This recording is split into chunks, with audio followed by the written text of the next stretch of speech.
Ashkan.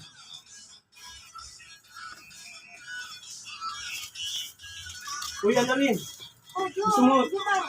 gusto mo tulungan kita dyan? Huwag na, ako na lang, Jomar. Bakit?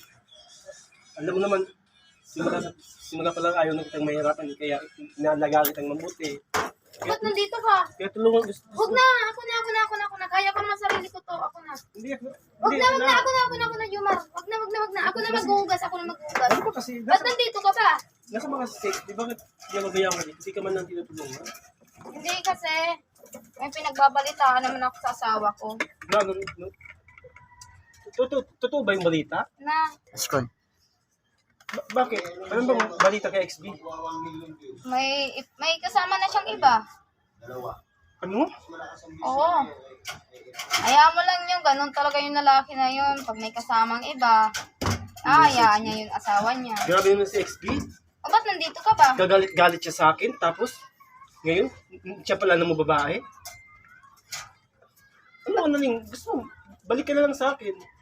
Ay, alam mo, Jomar, hindi na ako nagbabalik ang isang tao pag ayaw ko. Dahil di naman wala namang kwenta-kwenta, lahat mga lalaki, nagluloko lahat eh. Kaya ayaw ko na mag-aasawa. Di Kaya naman- tigilan ko na sa mga ganun maglalaki. Di naman lahat ng lalaki, pare-pareho. Oo Di nga. ba nung tayo pa? Di naman ang ulo ko eh. Inahal kita. Anong tayo pa? Ay, bitawan mo muna ako. Wait lang. Bitawan mo ako. Ashkan. Ay, bitawan mo ako, Jomar. Alis na muna ako. Alam mo naman, Annalyn, hanggang ngayon, mahal pa talaga kita. Ayoko na, Jomar. Tigilan mo na ako, Nang Jomar. dahil kay XB, pinaubaya kita eh. Bitawan mo ako. Kat, sabihin mo. Mahal na may kita. Ganun iiwan. Sabihin mo, mahal kita. Nahirap na ako. Sabihin mo. Kat, ang kasi. Ako kasi. 5 minutes na lang, oh. Ikat mo? Na! 1, 2, 3, Ashkan.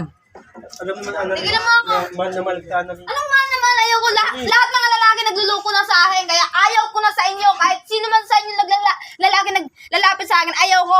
Sige na, umalis ka na dito at gabi na. Annalyn, mahal na Bitawan mahal kita, mo. Annalyn. Wag na. Ayoko na sa iyo. Annalyn, magugas na lang ako. Kat.